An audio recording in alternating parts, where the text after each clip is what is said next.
Hi everyone, my name is Elizabeth. Welcome back to my channel. Here we talk about mental health and my journey with intrusive thoughts and OCD and just how to be the best you could be.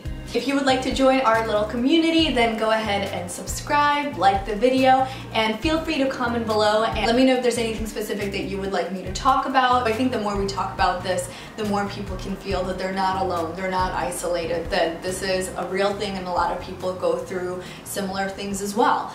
I'm not a professional, I'm not a doctor. I'm just here to share my own experience, my thoughts, and my own journey. So today I'm going to be sharing unusual habits with you that have helped me to ease my OCD, intrusive thoughts, and anxiety throughout the years. A lot of these things I came to realize simply through observation and trial and error. A helpful habit that has extremely helped to reduce my anxiety and OCD is watching what I eat. Now I know this sounds very typical and very like, you know, get your sleep, drink water, eat good food, kind of like, yeah, so we've heard all of this before. But sometimes the simplest things are the hardest to do, and I think that this is one of them.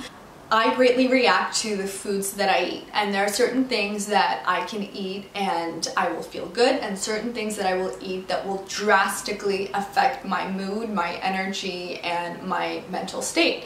So I think it's very important to observe how you feel after eating certain foods and see if you can find a correlation between eating something and then feeling either better or worse. So one food for me, a lot of people are surprised to hear this, and I don't know how common this is. I know gluten sensitivity is fairly common, but for me personally, my nemesis is white bread. I have always had a strong reaction to eating like Italian white bread or white bagels, and this sounds really weird. I don't know how common this is, and again, I don't know if it has to do with gluten because there are other foods that do have gluten in them that I will eat and I think I feel fine. So I haven't tried incorporating a completely gluten-free diet, so I don't know if that would be helpful. Probably, maybe it's something that I'm going to try in the future, but I know that avoiding white bread, like again, white bagels, just like plain white Italian bread, is absolutely crucial for me. If I have a slice of bread, I know that in a couple of days I will have a very bad anxiety-prone and depressive episode. If anyone has an answer for me, please let me know. This is something that I have. I know my sister has a similar thing, so I'm definitely not alone in this. But the food that you eat is extremely important, not only to your physical health, but also to your mental health. And so definitely observe what you're eating and how it makes you feel. And if there's something that you notice that is making you feel worse, then start cutting those foods out to your best ability. Another helpful tool that I have found out about recently is called box breathing. I call it 4-count breathing. I'm not sure what the actual term for it is, but when I feel anxious, when I feel like my anxiety is kicking in, or I just feel stressed, I start focusing on my breathing, and the whole box breathing technique entails basically breathing in for 4 counts, holding your breath for 4 counts, exhaling for 4 counts, and then staying there for 4 counts. So basically breathe in, hold it, breathe out, hold it, and do that a couple of times. For me, usually it helps me to yawn, and then that helps me to relax my whole body and then my mind. It's been extremely helpful for me when I start to panic or when I'm feeling super anxious. Doing that has been very helpful to physically making myself calm down, and then that obviously affects my mind as well. You're probably gonna roll your eyes at this one, but another habit for me is working out. I do not work out every single day.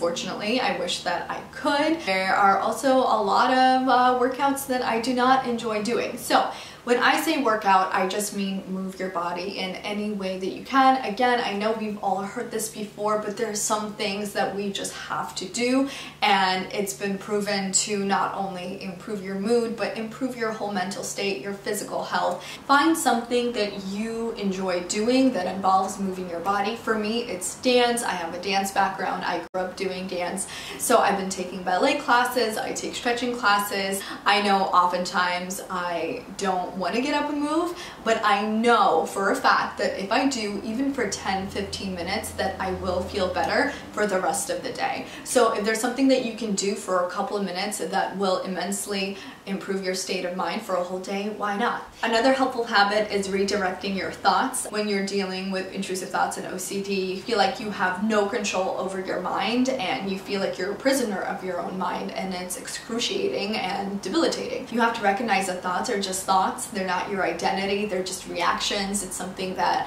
has always happened and it's going to continue in happening, and you have the power to choose what you focus on and what you choose to believe. If your thoughts are extremely negative, you can't just force yourself to think about something extremely positive. It just doesn't work like that. You can't go from like here to there in a second, but you can always pick something that feels just a little bit better. If you're having a negative thought, an anxious thought, then you can choose to focus on something else, like your breathing, or the next thing that you have to do in your day, or about petting your dog or your cat, just something that feels slightly better. Don't try to go from a super negative thought to a super positive thought, but you can choose to refocus your thoughts onto something that feels just a little bit better.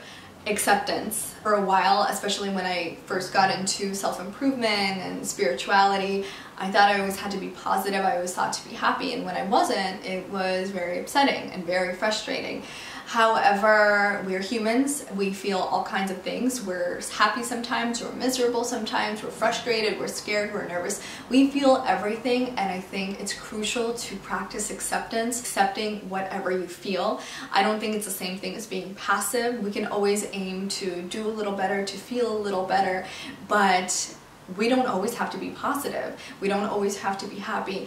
And whenever I am feeling extremely down, when I'm feeling frustrated, anxious, I've learned that the best thing is to just accept it in the moment, to accept the fact that I am struggling, that yes, I feel awful right now, but guess what? It's gonna pass, it's gonna get better. And as soon as you accept that and just allow yourself to feel whatever you feel in that moment, you just feel better. You feel like you let go of the resistance, you let go of the fight. It kind of gives space for your mind to start working towards a solution and working towards feeling better when you kind of let go of fighting it. Another very helpful habit for me, especially when learning how to manage my intrusive thoughts and OCD, is controlling what I watch. Movies, YouTube, TV, ads, what I look at on Instagram, all of that. If you've dealt with intrusive thoughts and OCD, then you know that sometimes you see the wrong thing, and that's going to be what you're going to be thinking about 24/7 for the next few weeks. It's very debilitating, it's very painful, and it's exhausting. So I had to learn how to be careful with what I let myself look at. I don't watch horror films, I don't watch anything gruesome. I try to avoid watching anything that brings me discomfort, I guess. Just anything that's very upsetting. While some people might be okay with seeing those things and then just going on about their days and focusing on other things, I think that when you have a mind that is prone to intrusive thoughts and OCD, sometimes it's very, very hard to get certain images out of your head. So I try to manage what I watch and what I let myself absorb. It's something that has been pretty vital for me and has been a big part of being able to kind of stay in control of what goes on in my head. So this one is an interesting one for me. I don't know if anyone can relate. Limiting music and being very selective about what I listen to and when I listen to it has been very helpful to keep myself calm, cool, and collected. When I was younger, I loved listening to music 24/7. I had my iPod. I don't know if anyone remembers those. When I was in high school, that was all that I was doing. I had my headphones in and I was listening to music. I was listening to a lot of Linkin Park. I loved punk pop and rock, techno, jump style, that was a thing. I mean, we all love music for sure, and I'm not saying that you can't listen to music, but for me, in my experience, I had to learn how to be selective to what I listen to and when I listen to it. I feel like whatever stimulates me, and which music does naturally, it happens to everyone, right? You listen to it and you get excited, emotions are flowing, you're in your head, you're in your imagination, you're imagining that you're in a music video, whatever. You know, whatever it is that we humans do.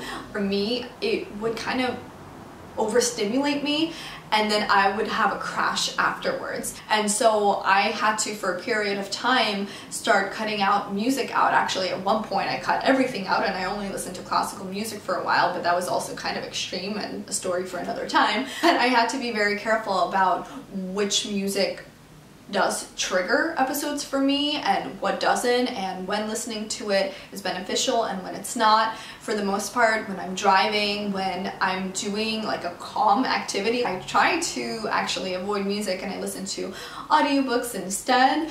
And then if I do have a physical outlet, like if I'm socializing, if I'm dancing, if I'm working out, if there's something physical that I can do, then that's when I can really give into the music and listen to whatever I want. I feel comfortable with listening to it, and I know that it's going to process and I'm going to kind of burn that energy off.